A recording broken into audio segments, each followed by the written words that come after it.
Well, man, thank you so much for being here, Nelson. I have looked forward to this interview all week, man. I have heard you come highly acclaimed, despite what Pap and D and WT sound like in here. Don't Yeah, worry about I them. knew I was gonna have at least a couple of hecklers, but, it's all good. They told me initially, they're like, "Man, we are gonna heckle the heck out of him. We cannot wait to get in that room and make fun of this guy." And I was like, "You guys better be good." Like this, I'm like, "Come on now." They were See, laughing now, pretty. Pap should have been asleep, like, 3 hours ago, so I don't know what he's doing up. Does he really go to sleep that early? Oh, yeah, he's up at 2 in the morning to go to the gym. Real? I don't think I knew that about him. Yeah, Man, well, that's like high praise for you though that he's willing to stay up this late just because of you being on the show. that's what's up.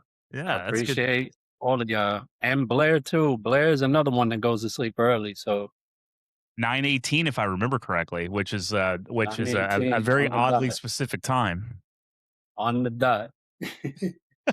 Cracks me up, cracks me up. Well, brother, we're gonna get into this because I'm really excited to have you, and I know because I watch some of your videos doing the research that I do, I know that you don't love small talk, brother, and you wanna get I right do to it. not.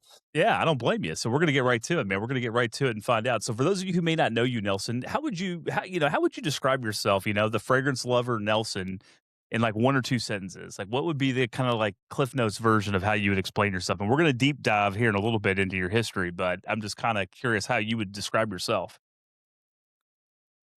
Oh, man.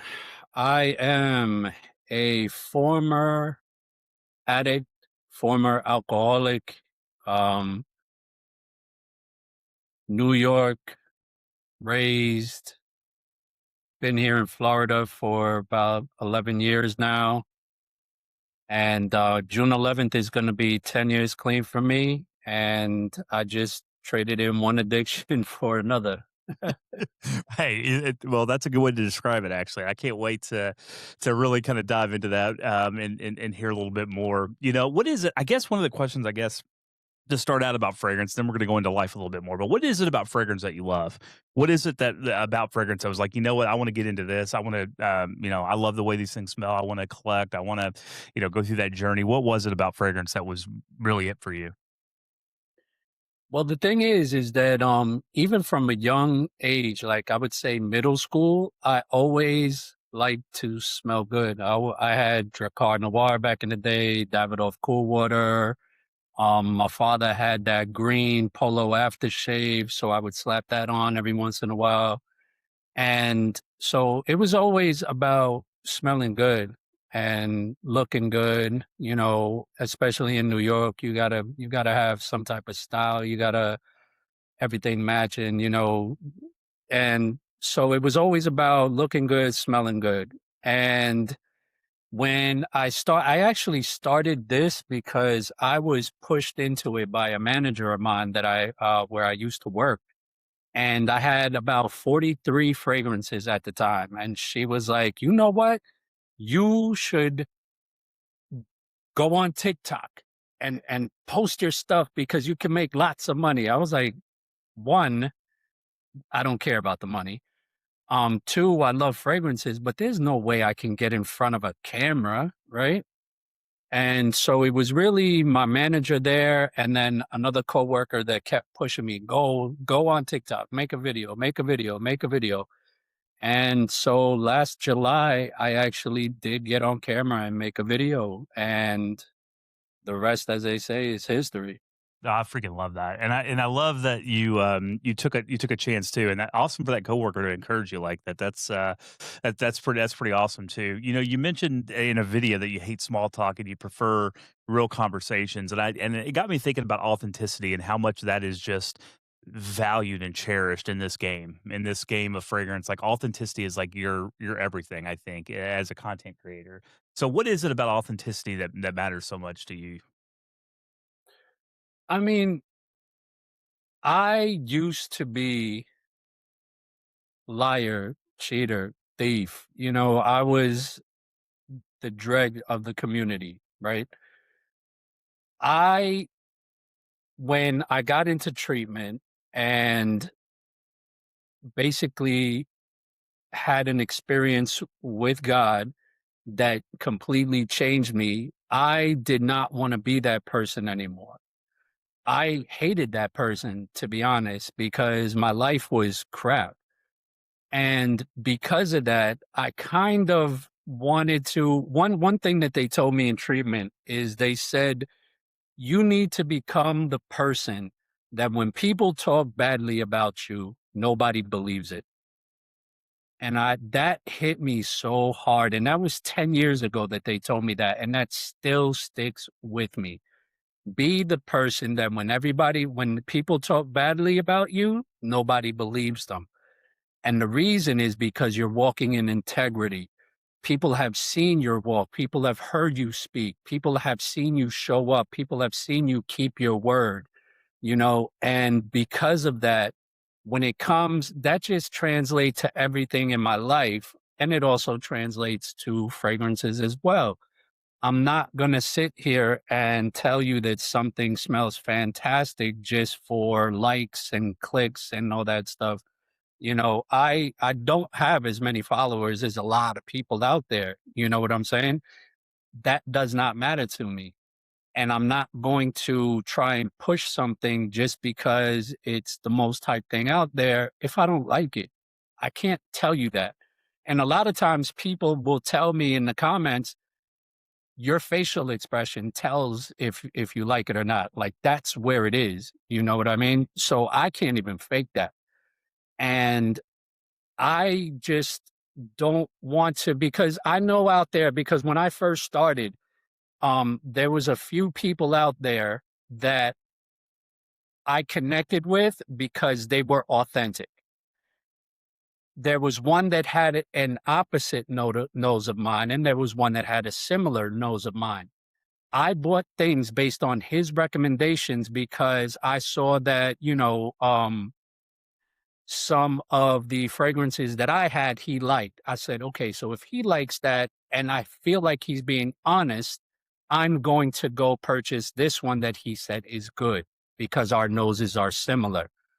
And that, and I came back with a win after win after win because I'm going on his recommendation because he's being honest about what he likes, does not like. And I found out that our noses are similar.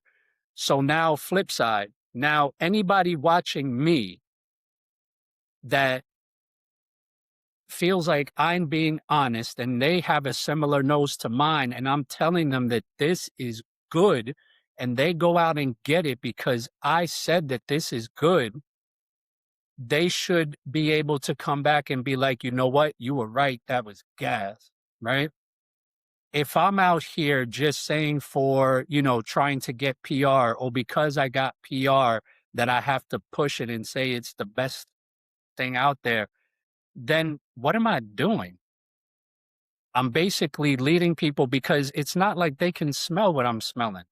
They're going on my word that this is a good fragrance.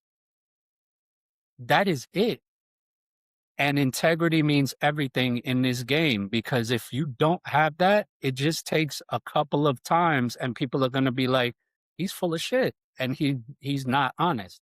And then forget about it.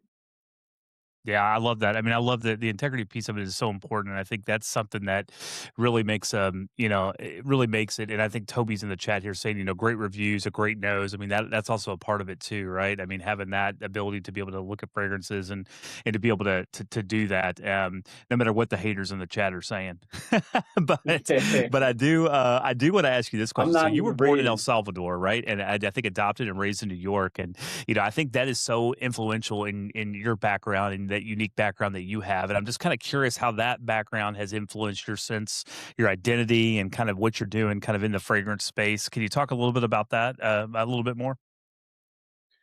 I mean, being adopted, I never really had an issue with that. My parents let me know that I was adopted when I was very young. As soon as I was mentally capable of understanding what that meant. Um, so I never really had an issue with that. It wasn't like I found out when I was older, like, why did you lie to me my whole life? That whole thing. So I was able to skip all that. My parents gave me everything that I needed. I was not spoiled. We were not rich, but I was given everything that I needed in life. Right. My father owned the pizzeria in New York. He had it for 26 years, so we never went hungry. He made a little bit of money, so we were able to take, a vacation every year. I never had, the best clothes or anything like that growing up, but I had everything that I needed, and unfortunately, I did grow up in a bad neighborhood.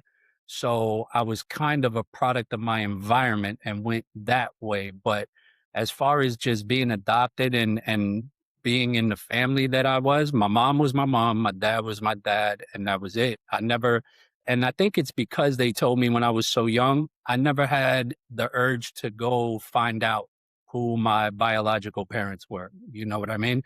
Because I figured, and I'm always like I'm very left brain thinking, very rational. So I said, if they wouldn't have gone and adopted me, I'd be starving or dead probably in El Salvador, or probably part of the gang plague that's going on in Central America, So I, I'm blessed is the way I see it, because of all the kids that are down there that could have been adopted, they chose me. That's beautiful, man. It's a good outlook. I mean, that's a freaking like real outlook on it because I don't know. I tried to think about my life and kind of how I would deal with that and how that would kind of make things different and how like my identity would kind of shape the way that things kind of go forward. But I love that outlook, man. I think that's going to be a tone. I think that sets up for kind of the conversation we're going to have tonight. But you talked about that family pizzeria and kind of being in a maybe not so great of a neighborhood. I'm just kind of curious, what was that like? I mean, was it just something where you grew up in that neighborhood and it was like, hey man, this is home, like this is my neighborhood, these are my people, or was it like, hey, I'm just kind of curious, like that sense of growing up, you get so much value out of that, but also, that's a tough part of growing up as well. Yeah, I mean, I said in the 10 things that aren't fragrance related about me, one of my pin videos, and I said I came out clearly and I said I got shot when I was 18, right? Um it destroyed my relationship with God at the time. It destroyed my love for sports because the doctor said you're never going to run again, you're going to walk with a limp, you're going to be in chronic pain for the rest of your life. It kind of started the drugs. Like I was drinking at the time, not a lot, but now I'm in chronic pain. This is back in 2001. Nothing was regulated. So they're throwing prescription scripts at you. And so that started my drug habit. And so being with that and then being in a neighborhood where if you're selling drugs, you're the man. If you got money, you're the man. If you got the females, you're the man. If you got the chains and the clothes and the cars, then you're the man. And then you add on the violence that goes on with all that, and I walk out my front door and that's what it was. And the thing is, I got shot when I was 18, but that wasn't the first time or the last time that I actually got shot at. That was the type of lifestyle, the type of neighborhood that I grew up in. And it just was what it was. A lot of people say, how do you not have PTSD from all of that? I said, because post traumatic, I was like, it wasn't really traumatic because it wasn't even the first time I'd been shot at. It wasn't the first time. I was 13 when I saw my friend die in front of me. These are all things that they were just part of life at that point, so there was nothing traumatic. Now, did it desensitize me to all of those things and harden my heart and take away, probably childhood feelings that you should be able to have? And I grew up way too fast. Absolutely. But it was what it was. There was really nothing that I could do about it. That was life. There was that's what it was. I'm curious as your family's perspective on this. You know, your dad, I know he obviously had the pizzeria. He must have been a hard worker, right? I mean, to run a pizzeria like that for that many years, you got to be a hard worker, especially in New York, to be able to do that. So, what was the family's kind of perspective on everything? I'm just kind of curious. Like, how does that, what did they think of all this and kind of the path and kind of the life and well, I'll ask that question, then I'll go into a little bit more maybe on how hard it must have been even for them. I mean, my father, we got into the neighborhood because that's where he bought the business, right? Obviously, I'm sure that the rent was less or whatever the mortgage was less because of the neighborhood. He got a good spot. It was right on the border of another town which was rich, which was had money. So he knew he would be able to get clientele from there, but the neighborhood was what it was. But yeah, my father was a hard worker. He came here. He didn't know a word of English. I think he said he had like $80 in his pocket when he touched down in Ellis Island. Didn't speak a word of English. At one point, he had like two houses. He had like three cars. He had the business. So yeah, hard worker. I get my work ethic from him. And That's he go ahead. Yeah, so that's beautiful because I think honestly, like that was kind of what I wanted to get at. I did you just some of the things that we're going to talk about that you went through and kind of your journey and your redemption story. Like, what if you didn't have that, right? Like, what if you didn't have that lesson and like person that's able to work through things and work hard to get the I wonder what it would have how harder it would have been for you to get where you are today had you not have that kind of a role model or at least seen somebody that can fight through those things. I think that might play out over when you think back on it. I mean, giving up probably would have been a lot easier, you know. Just where I was because eventually I became homeless in New York because of my drug and alcohol addiction, and if I didn't have that fight in me, to keep going and even if at that point it was merely surviving, but the wherewithal just to get up again and go get it, even if I was just going to get another drug or another drink, but I didn't give up on that, and eventually it translated into not giving up on life, even though at some points I definitely thought that it would be a lot easier not to be alive anymore, right? Not suffering, not going through that pain anymore. But there was never an actual time where I said, you know what, this is the day I call it quits, you know. Um, Even though, the thoughts came where it would be a lot easier if I wasn't here anymore, I wouldn't be eating out of a trash can and tweaking on the side of a road. But the whole giving up, that never actually crossed my mind to say that this is it. Yeah, don't worry about that. Oh, It's just TikTok doing TikTok things. okay. We're talking about real life here. It's part of it. But it's funny that it's funny. Let's see here. 1 second.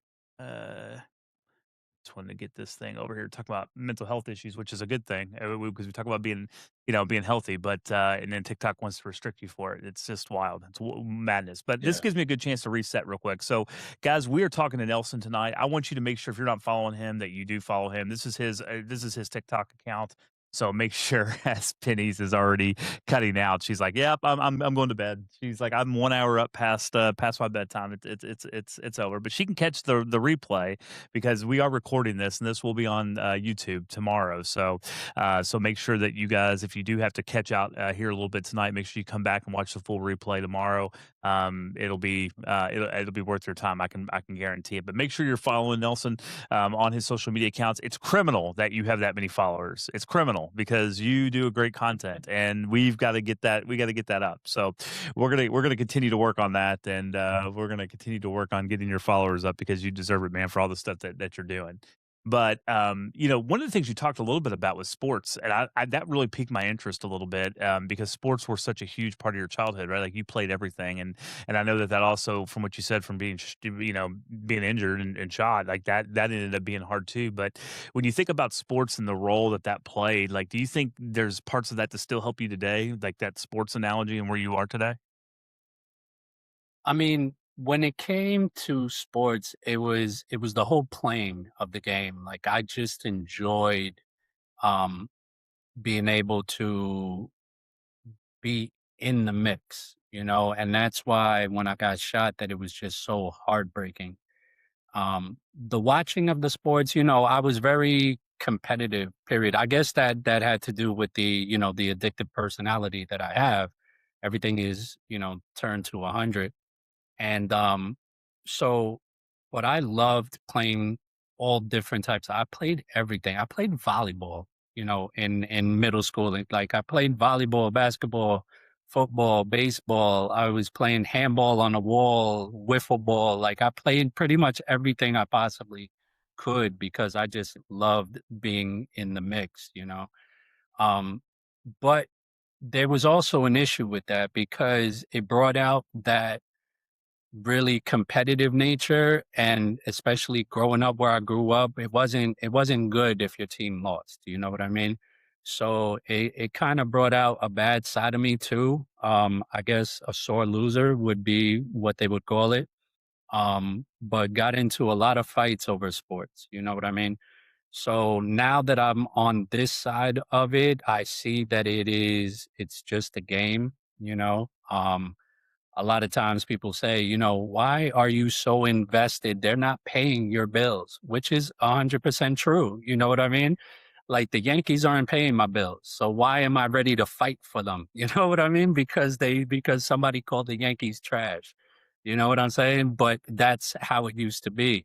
So, I mean, recently, especially in the past 10 years, I haven't even really been watching sports that much because I don't want that old man to come out, that competitive natured person that gets real disrespectful if their team starts losing. I completely get this. Like, it's so funny you brought this up because, like, I was in sports. First part of my career was in sports. I mean, I worked in college athletics for probably 15 years, and it's so funny now that I'm out of it that like my wife will say, "Hey, you want to go to watch a game?" I'm like, "No, I don't want to go watch a game. Like, that's the last thing I want to do. Like, I've seen enough games. Like, I don't like. I want to do something else. Like, it's funny for those guys like us that we're always involved in it, how life kind of changes and throws yourself in a different direction. But one of the things when I think about you playing sports and kind of that, early teenager kind of, 14, 15-year old kind of time frame, like if you had to go back today and sit down with that person, with that 15-year-old today, man, what advice would you give him? Have you ever thought about that? Hmm, that's actually a good question. No, I haven't.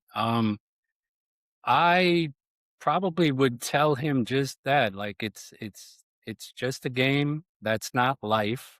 I mean, the chances of anybody just playing all sports like that and actually making it pro are very, very tiny percentage. So enjoy it, have fun, but leave it at that. Don't take it so competitively. Don't get all bent out of shape if you lose. It's not life. You know, it's meant to be fun. So enjoy it, have fun, and move on. That's it. Hey, at least we're not Seahawks fans like WT. So I mean, our life could be a lot worse, right? Like I just want to throw that out there. And that was that shot at WT is for you, Nelson. That's what that because he's going to come after me hard now that I took a shot at him. But anyway. Believe me, I'm just ignoring the chat right now. It's all right. Smart man. See, you're wise. You're wise. So, I'm also thinking back here, and really kind of thinking back about your addiction, your recovery, your transformation. And I'm just kind of curious, like looking back now, like all these years later, like do you think you were searching for something, or did you think? I mean, what was? Because I'm sure you've done. I know you've done this work because you've been recovered and you're in recovery and will continue to be throughout your journey. But like, did you think about, like, why you even started down that path? Or, like, were you searching for something, or was it an escapism? Or, like, what have you worked out with that? There were a lot of core issues that I discovered while I was in treatment. And it was a long term treatment facility. So it was a 9.5 month program at the time. I think it's even longer now. So I had a lot of time to pray and really deep dive into why I was the way I was. And one, I remember when, and this was probably the biggest core issue, is my first grade. And I did not remember this until I was there. And like, came to me and I had to get this confirmed. And I spoke to my parents and they got confirmed like this happened. When I got my first report card, I had all A's, one B, and my father beat my ass for it. So I believe that from what they told us in treatment, how your mind develops, how one instant can give you a feeling that creates a belief in your mind that can actually create your or develop your character in a certain manner. So I believe in that instance, everything was so if everything is not perfect, right? All A's, it's a complete failure and I need to get beat for it, right? So even as I grew up, I remember just everything having to plan everything, all contingencies, everything had to work out perfectly because if not, everything was a failure, a complete and utter failure. And that was just how my mind worked. I did not understand why. So now translate that to my addiction. If things did not work out perfectly, I would just say, "You know what? I'm just gonna go get a drink," you know? And I would have 3 months, 6 months, 4 months clean at the time, and, something would not go perfectly, and I would say, "It's a complete disaster. I don't care. I'm done," right? But that is how my mind was that is how that one occurrence created a feeling inside of me of that I'm not good enough. And if things aren't absolutely perfect, then it's a complete failure. And so that was throughout my entire life until I got into treatment and realized that that's what it was. That was one of the core issues from a first grade report card. Well, kudos to you for doing that work because that is not easy work. Like I've heard people go through that, like thinking through that and kind of really looking internally to yourself and kind of having that introspective moments to be able to really evaluate things. Like that's hard work. And you talked about the treatment facility being, in the past being just a really pivotal moment in a life changing experience. And you even talk about a life changing experience you had with God during treatment. And I'm wondering if you could maybe go and tell us a little bit more about that moment if you're comfortable enough doing so. Yeah, absolutely. I mean, I can't tell my story without talking about God because for me, like I said, at 18 years old, when I got shot, I basically told God to go to hell because I grew up in the Catholic Church.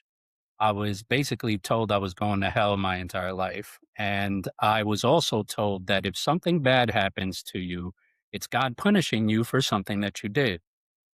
So when the doctor came in and told me, "You're never gonna run again, you're gonna walk with a limp, you're gonna be in chronic pain for the rest of your life," I said, "What did I do so badly that I deserve this?"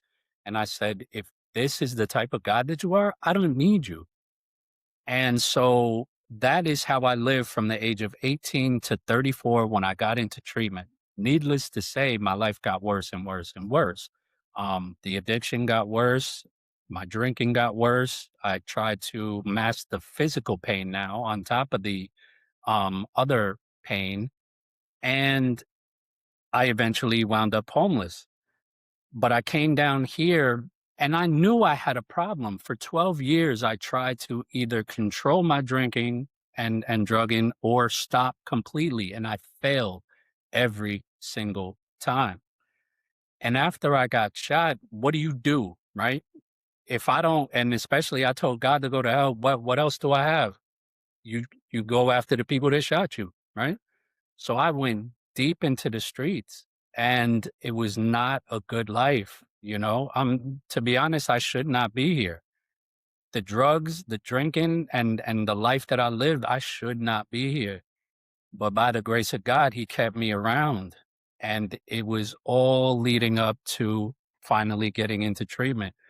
And I look back and I see a lot of those things. Like right now, I'm in Palm Coast, Florida. The closest big city is Jacksonville.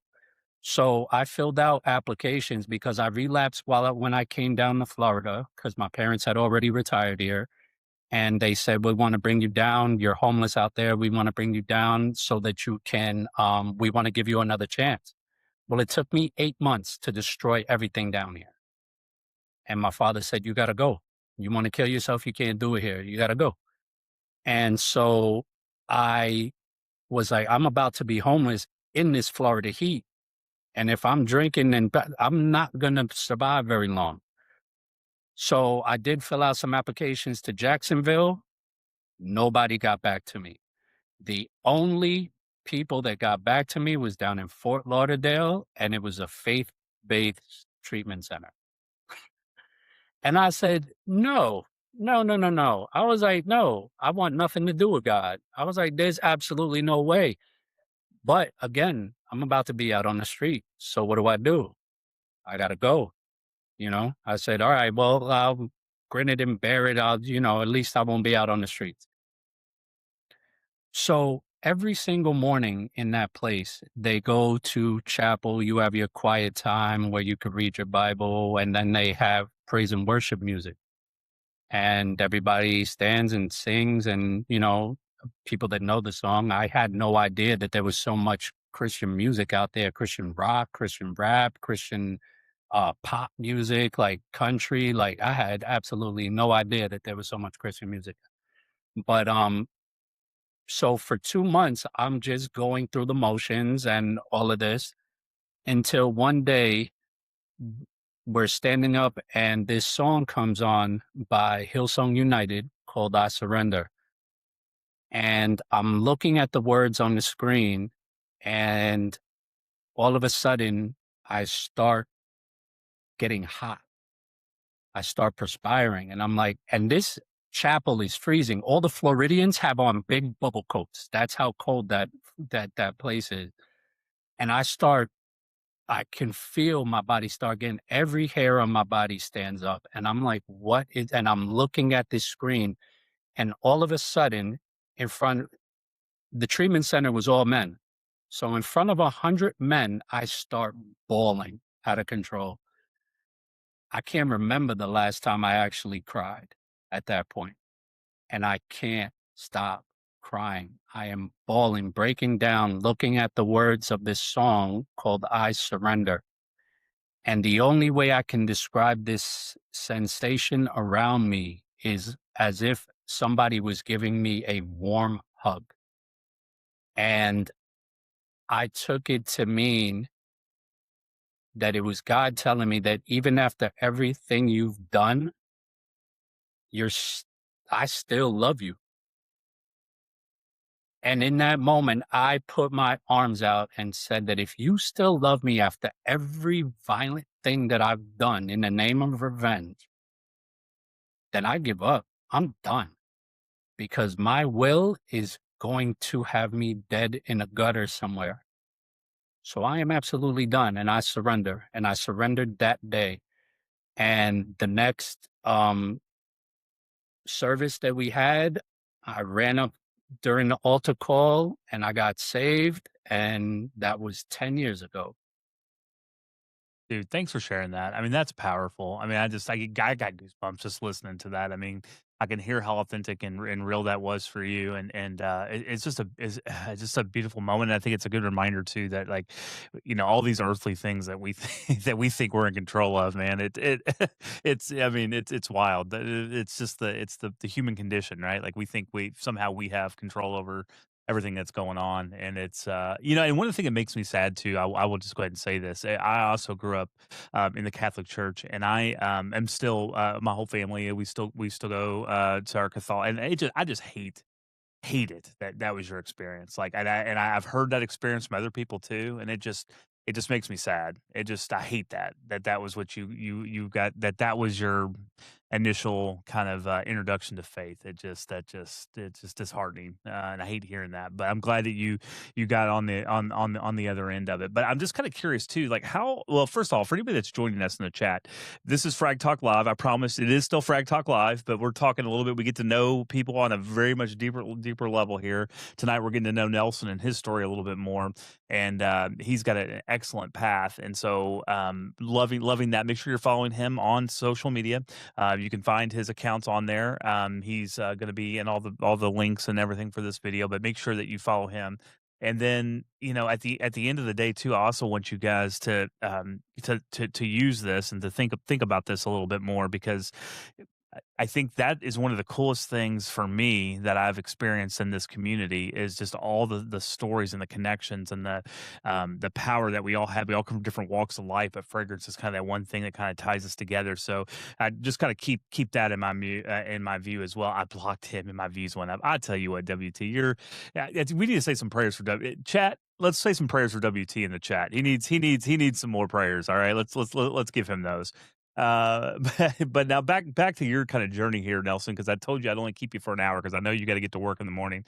I don't want to keep you up too late. I know it's past your bedtime too, but I'm kind of curious how your faith has evolved since you've been sober. And then I also want to talk to where you almost relapsed again here in a minute. I'll get to that story, but how has your faith evolved since you first got sober in that treatment facility?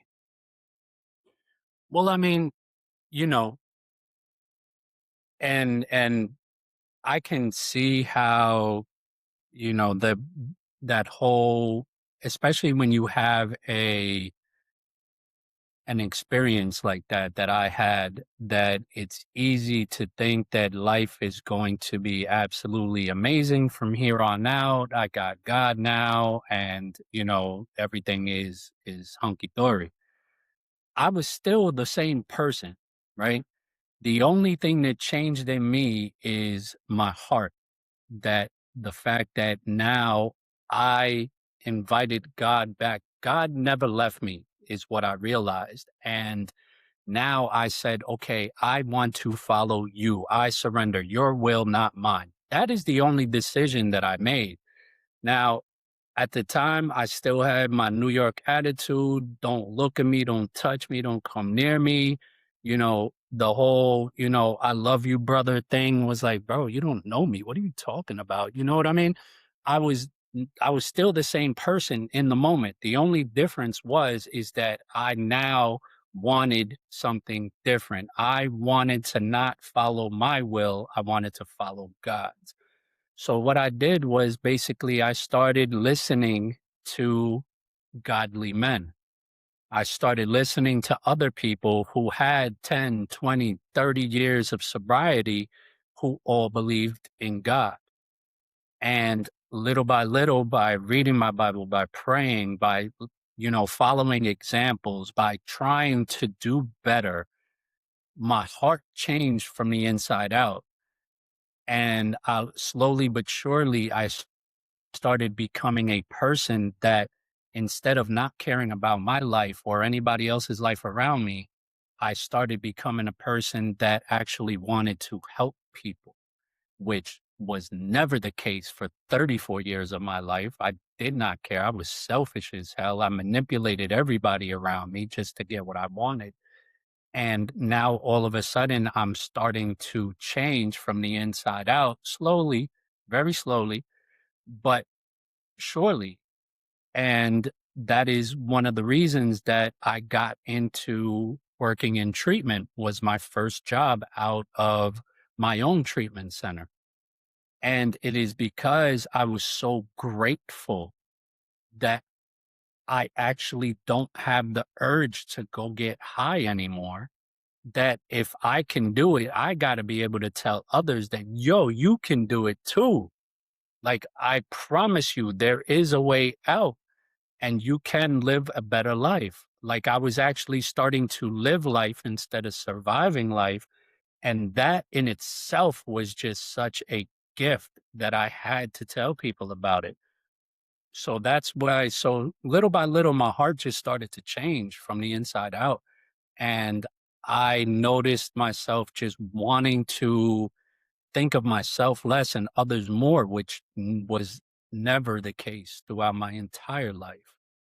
And so I got into treatment. I worked in treatment for 6.5, 7 years down in Fort Lauderdale until my father passed. And then I moved up here to Palm Coast to help my mom. And then I started working at a homeless shelter for young adults. And now I just recently got a job as a case manager working with homeless veterans. Now is what I'm doing. I just started that job 2 weeks ago. So my heart is now for helping others who were in situations similar to where I was. Because if I can get out of it, I feel like because the people that I listened to were the people who have been through it. You know what I mean? If you've been through it and came through the other side, then you're the one I want to listen to. How did you do it? Right? Because you're the one that's giving me hope. Yes, the therapists and everything, they know what they're talking about. They have their coping mechanisms and they've read all the books and stuff like that. But if you've never eaten out of a garbage can just to hold on to the couple bucks you got so you can go get your next fix, I don't really think you understand completely. You know what I mean? And Yeah. so I want to be that person for them. That makes complete sense. And so you talk about like talking to godly men, and that's one of the things kind of coming back to fragrance and about the sense of community that I love is like you found some of these men in the fragrance community. I know that you go have lunch every now and then with Pops and with Flow State. I think who's also in here. That's near Jacksonville. I think you guys get together maybe on Tuesday afternoons every now and then and kind of catch up. But like those are two excellent examples. So I'm just kind of curious if you talk a little bit about that and about how you found that in the fragrance community as well. I mean, to be honest, it was almost as if we kind of found each other. You know what I mean? Because I knew nothing about Pops. I heard some people talking about Covenant Sense, and it wasn't even until recently that I even tried his stuff. And Flow State I've only known for a few months and he seemed to have come out of nowhere and we just hit it off, almost right away.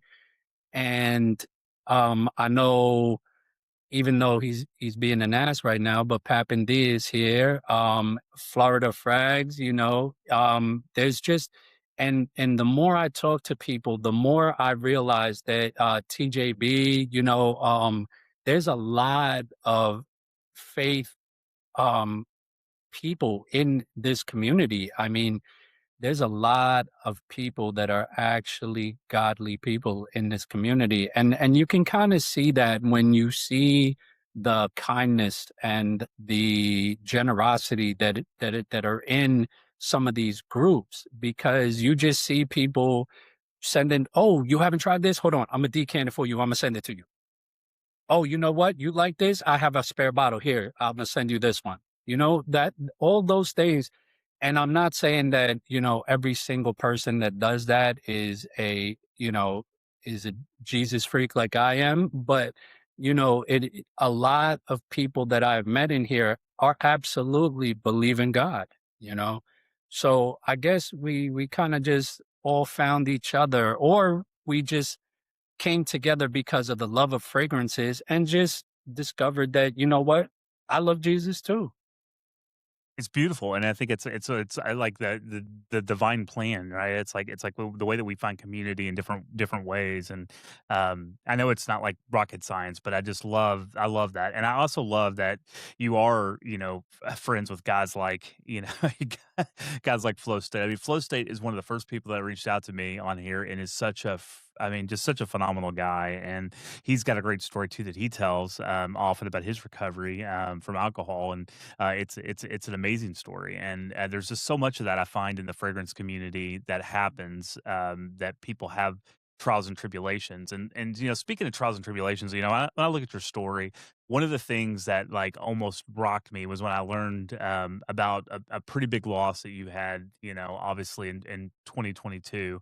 And you had a fiance named Melinda, who I know that that loss for her, and I know that that was had to be devastating. So I wanted to see if you wanted to talk a little bit about that. And what I'm more interested in, obviously, that's a horrible situation, but like how you almost relapsed but didn't, and how your faith prevailed in that. And I don't think anybody could have blamed you for wanting to, you know, from just having a hard time dealing with that. So I'm just kind of curious if you talk through that experience a little bit. Yeah, that situation broke me. It really did. I have never been like a relationship guy. I think she was the third relationship I've ever had in my life. The relationship prior to her was 20 years earlier. Um, I was always too selfish. Like I said, I never cared about anybody. I was never capable, especially when I was in my addiction. I was not capable of loving somebody else. So it was for the first time, and never in my life did I ever want kids, did I ever want to get married. Those were never thoughts that crossed my mind until I met her. And she came out, I tell her she's the best thing I never saw coming, right? And it was absolutely true. I did not expect it. I was not looking for it. I did not plan for it. I'm good on my own. I'm very self-sufficient, very independent. I've never really needed anybody in my life, right? But for the first time, I actually wanted all those things with her. And everything in my future had her as a part of it. And one day, I was working second shift, so I come home around midnight, a little after midnight. And on September 8th of 22, I come home and I find her in the bathroom and she had overdosed. And I pulled her out. I tried to give her mouth to mouth and, compressions until the sheriffs got there. The sheriffs, Narcaned her. I didn't have any Narcan on me. They Narcaned her, and then the paramedics got there and they tried their best. And I saw them come out and they said it's time to call crime scene. And I knew right then and there that she was gone. And I broke. I completely broke. And the one thing I'm glad is that I had 6.5 years clean at the time. So I did have a little bit. I had done enough work, but it was about 2 months after, and I was hanging on by a thread. It was just the worst because like I said, my future was gone in an instant. My entire future was gone, and I was so lost, and I was in so much pain, and I did not know what to do. I did not want to continue living this life without her. And we I worked in treatment, so I had taken these clients to celebrate recovery. And one of the gentlemen that had graduated, Faith Farm is the name of the treatment center that I went to, who had graduated like 10 years prior. He pulled me aside. He said, brother, you don't look good. I was like, I'm hanging on by a thread. I don't want to do this anymore. But I knew that if I went back out, I was not coming back from this relapse. And so I'm hanging on by a thread. And he goes, listen, you got to get into a grief group or something. You got to talk to somebody because I'm worried about you. I'm afraid for your life. And he said, I think this church has something like that. And sure enough, I looked it up and it was called Grief Share. And I talk about it all the time because this group saved my life. And if you want to talk about another God moment, I walk into the first meeting and I meet the facilitator there at the door. His name is Rick. And I look at him and I just automatically just break down. I'm crying, right? Because I know what this is and I know. And he tells me, listen, he says, and he tells me his story. He came home and he found that his wife had killed herself. This is the first person that I meet walking into this door who has a similar story to mine. And I said, that's God. That's absolutely God. And he basically brought me in, welcomed me with open arms, and he said that you're not gonna he was like, "How long ago did it happen?" I said, "2 months." He said, "It's too raw, it's too fresh. You're probably not gonna get anything out of this, but keep coming back." He said, "Well, you're gonna watch the videos, you're probably not gonna remember anything. We have the workbook, you're probably not gonna do any of the work, but keep coming back. Just keep coming. As many times as you need to come back, keep coming back." And the one thing that I saw in that room was hope, because there were people that had lost somebody, maybe not in the exact same way that I did, but who had the same type of connection, that love for the person that they were with, and now they're doing better. People who had the same thoughts that I did when I walked into that place, but now are starting to smile. Now they're starting to find joy in life.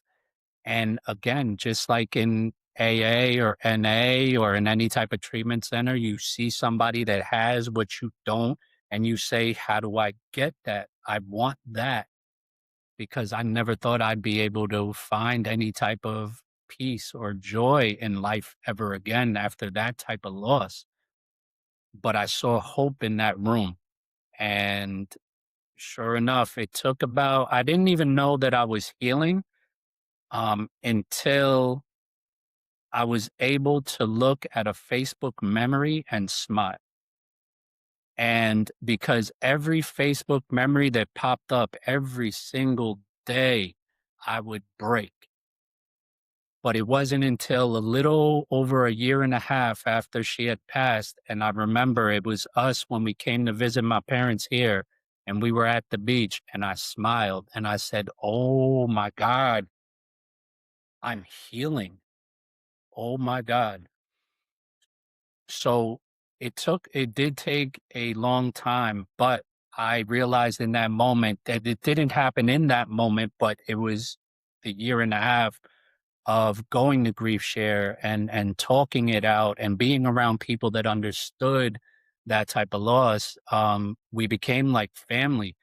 And I realized that it was in that that the healing had, progressed to the point where now I can actually smile when I see a Facebook memory of her. And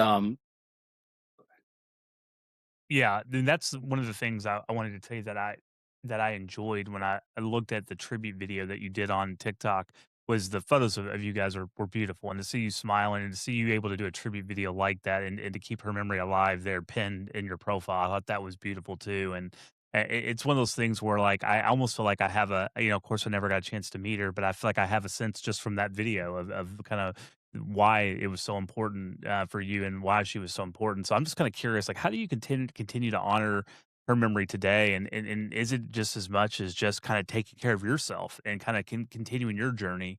Like, do you almost kind of honor her every day that you're here doing your thing, helping others.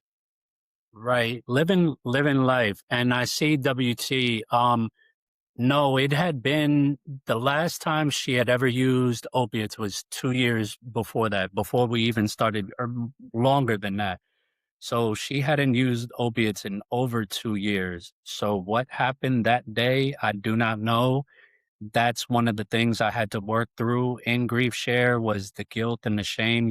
Did I do something?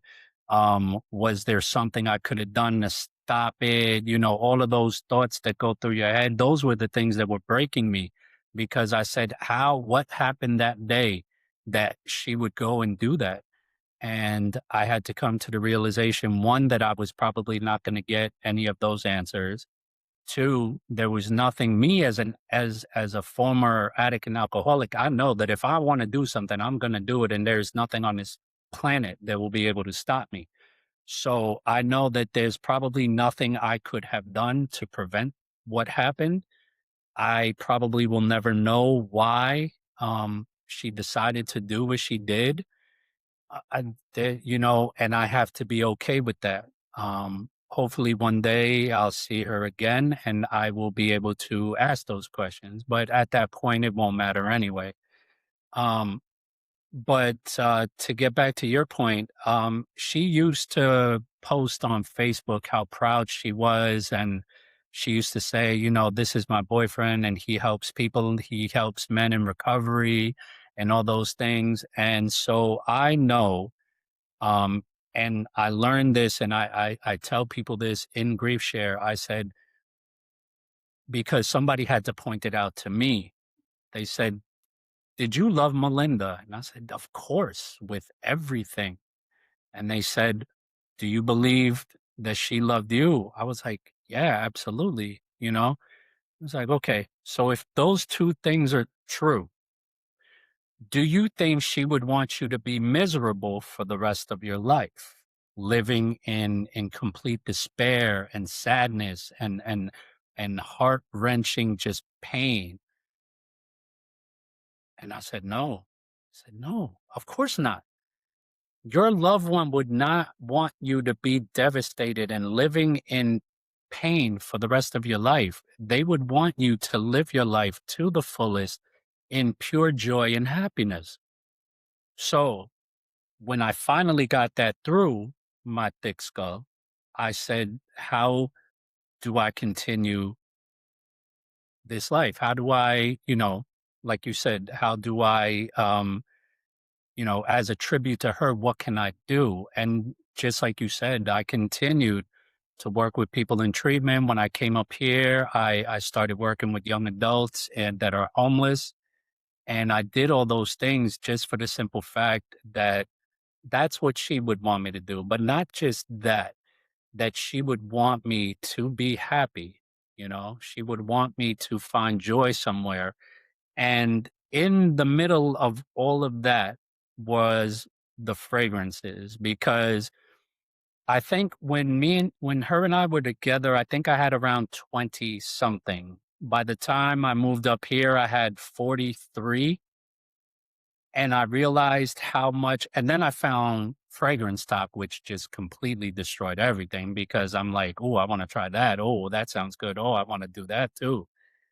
And so I started buying more and more and more, and I realized that it brought me joy. And then when I got the push to actually start making videos, I realized again, not so much in just making the videos, but in the connection with the people that I've met in this community. That is probably better than anything that I've found.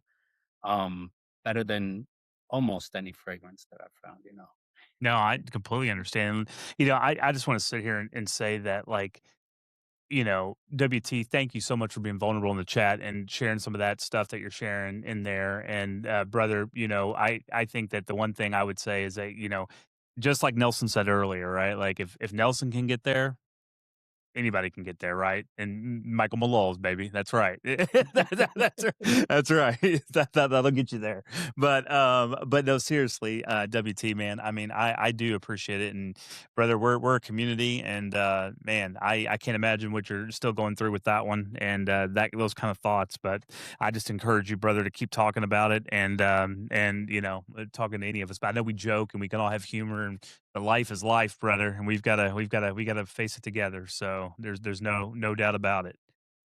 So I do kind of want to lighten things up, I guess, a little bit with you, Nelson, and because I know one of the things I learned about you doing some research is you love movies. Like you and Melinda would see a bunch of movies, you would see a ton of, like that was your thing, right? And so I'm kind of curious, like you had mentioned like you love plot twist. And so, like, can you think about like your favorite movie plot twist that you kind of go back to, where you're like, man, that's one that it will always be a favorite. I mean, I think any M. Night Shyamalan movie, but for me, back in the day when it was The Sixth Sense, I think that was the first plot twist that truly got me, and I was like, "No, there's no way that he was dead the entire time."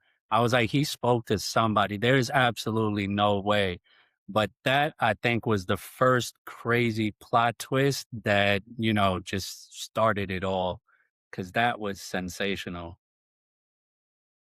I'm just laughing at Flow State in the chat. The OG Saul had a twist I never saw coming. He's- oh, Flow State, you're one of a kind, brother. So, is there a movie that you go back to that you're like everybody needs to watch? It's like, come on, like you have to watch this movie. Like, you can't be friends with me unless you watch this movie. I mean, everybody should have seen at least The Godfather 1 and 2. I was definitely into those kind of movies back in the day, the Untouchables, Usual Suspects, all of those type of movies. I mean, that was a good plot twist too at the end, Kaiser Soze, that whole thing. So, Heat from back at I mean, Pacino, anything with Pacino and De Niro in it, what I mean? You gotta have those. Yeah, leave the gun, take the cannoli. Right? It's like you got to go on. Like, there's so much about life in that too that people never talk about it. Goes way beyond the cannoli, but that But yeah, no, I mean, I'm a horror movie fan too. So he brought up Saw. I've seen every single Saw. I've seen all the Conjurings. I've seen, just all the Screams. All the what is the one Final Destinations, like all of those type of movies. Like I've seen so many movies. Like her and I, we had the AMC Movie Pass, which for $24 a month you get to see 3 movies a week for free. So we went to the movies until there were no more movies. We had to wait till Friday for more movies to come out. I love that. I love that. I mean, I love that. Do you still go see movies today? Do you still do that? I do. Not so much in the theater anymore, but that has nothing to do with her. It's just I'm lazy. I like to be home. So I just stream everything now. I just like to sit back and lay back on my recliner, or, sit back with somebody and just watch a good movie at home. I'm not, and like I said, it has nothing to do with her. I just like being at home now. Yeah, I get it, man. I think all of us as we get older, things change, and I don't know, life changes in what we love and what we like to do. One of the things that I have to laugh about is like you live 10 minutes from the beach and you absolutely hate it, and so you've got to explain yourself to the audience as to why the hell this is. Man, the beach is hot. There is no shade. It's dirty. Like, oh my God. No, no, no, no, no. I'm good. I am all the way good. I do not like being hot. I'm an indoor cat, and leave me in the AC and I'm good. I do not like being out there just sweating and sitting and sweating for no reason. Just, no, I'm good.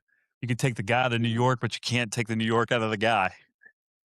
Leave me in the city. Exactly. I want the concrete jungle. That's where I'm good.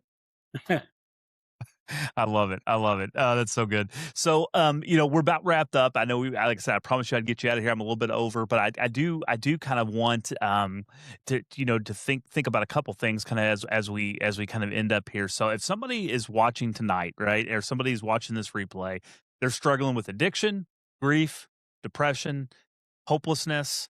What do you want them to hear? What do you want them to take away? Kind of, I want to leave with that because I think that you have had so many experiences where I do want you to be able to give some hope to some people that are going through some tough times. When you're in it, it is very difficult to see anything else outside of yourself. So when you're deep in your addiction, it is hard to see any hope for anything else. When you're deep in your grief, it is hard to see, the light at the end of the tunnel. When you're struggling with your mental health, especially when you're doing all these things on your own, it is very difficult to get a different perspective, because the only thing you're leaning on is your knowledge, your perspective, and the things that are going on in your head. So my recommendation is go and get help, get a different perspective. If it's for drugs and alcohol, reach out to somebody who has been through it and now is on the other side. Let them help you get help. If you're going through grief, find a group or somebody to talk to. Grief share is all over the world. They have grief shares in China, in Japan, in Brazil. There's grief share all over the world. You can find a grief share, or talk to a one-on-one therapist.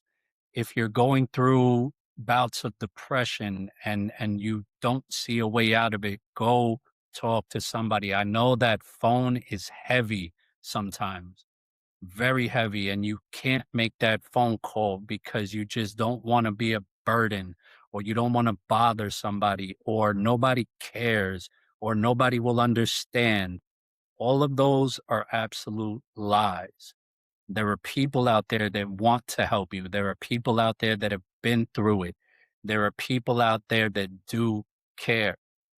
The only thing you need to do is find them, and they are out there. All you have to do is look in this community that we have, and there will be tons of people with tons of resources that will be able to get you help. All you got to do is ask. I love it. I love it. That was a great, a great thing. And kind of my final question for you tonight, Nelson, is like if you were, just think about the Nelson sitting here today talking to me. Like if you could have one conversation with the 31-year-old Nelson who thought life was over, who thought like, this isn't going to work. Like, do you have any advice you'd give him? I mean, it probably is the advice you just gave, but I'm curious. Did it look any different for you, or is that really just pick up that heavy phone?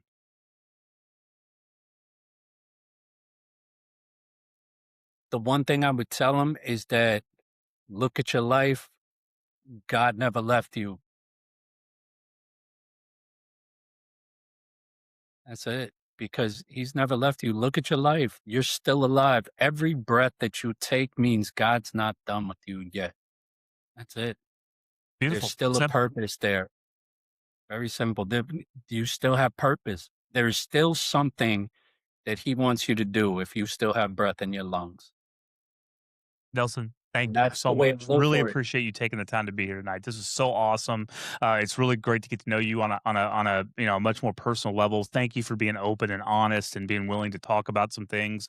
I promise next time we are going to really get through more fragrance talk because I got to know like what notes you like, what notes you don't like, what fragrances that were your worst blonde buys, your best blonde buys. We'll get all there, but I wanted to get to know you first. I wanted this audience to get to know you on a deeper level because you have such a fantastic story to tell. I promise we'll get into more fragrance next time. But brother, I cannot thank you enough for being the person you are and for helping others and for continuing to give back. Again, if you guys are not following this man, you're making a big mistake. You need to make sure that you follow him. Here's his account.